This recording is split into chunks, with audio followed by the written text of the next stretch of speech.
Okay, so kita tengok contoh. Okay, dia kata sekarang ni ada seorang inventor. Inventor ni kata dia boleh reka sebuah peti sejuk yang boleh kekalkan suhu dalam peti sejuk tu sebanyak 2 darjah Celsius. Manakala di luar peti sejuk tu, di ruangan dapur tu adalah 25 darjah Celsius. And has a COP 13.5. Kemudian dia kata, is there any truth? Jadi sekarang ni kita nak buktikan, nak tahu bahawa apa yang inventor cakap ni betul ke lebong. Betul ke bohong kan? Kita nak tahu. Dia lebong ni orang Terengganu kata bohong lah. Kita lakarkan dulu kita punya sistem secara ringkas baru kita nampak dia punya permasalahan dia lah. Pertama dia suruh cari dia punya COP dia. Kan kita nak tengok dia punya COP dia. Okay, adakah betul atau tidak? Okay, sekarang ni COP bagi refrigerator adalah QL bahagi dengan Win. Win dia tak bagi, tapi kita tahu bahawa QL, Win ni adalah sama dengan QH tolak QL. Jadi selain daripada pakai Q ni adalah heat energy. Dan Q ni juga kita boleh tukarkan dia dengan rumus T, temperature. Temperature L bahagi dengan temperature height tolak temperature low. Tapi perlu diingat, kita kena konsisten. Kalau kita guna Q, atas bawah semua kita kena guna Q. Kalau kita guna T, temperature, atas bawah semua kita kena guna temperature. Jadi kena konsisten. Dia tak boleh lah.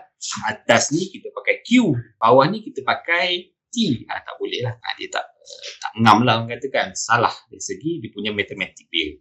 Okay, sekarang ni kita lukis pula dia punya gambar rajah aliran haba dia kan. Okay, jadi aliran haba dia daripada dia ada hot reservoir kat sini ataupun kat atas ni kita panggil sebagai room lah, room temperature.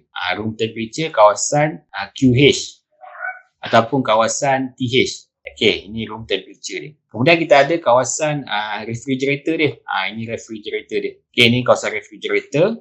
Kemudian kita ada bahagian dia punya compartment ataupun refrigerator space. Cool space lah kita tulis. Cool space. Kawasan sejuk. Okay, jadi sekarang ni dia akan haba ni ada pakai sistem refrigerator, dia akan terbalik.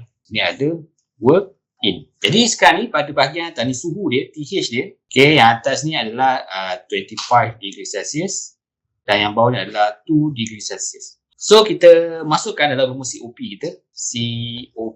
COP refrigerator sama dengan QL. Sorry, sebab dia dibagi T saja, jadi kita pakai T sajalah. Pakai TL bagi dengan TH tolak TL. TH kita, okay, T ni kita kena tukar dia menjadi Kelvin. Okay, kalau kalian tengok, T huruf besar ni refer to Kelvin. T huruf kecil ni merujuk kepada Celsius ataupun Fahrenheit. Tapi kita pakai Fahrenheit lah, kita pakai kat Malaysia kita pakai Celsius. TL 2 campur 273. Sebab kita nak tukar dia menjadi Kelvin bahagi dengan TH 25 campur 273 tolak 2 campur 273 11.96. Okay, jadi sekarang ni mereka ada claim dia dapat 13.5 tapi kita dapat 11.6. Jadi jawapannya inventor ni dakwaan dia tu tidak benar.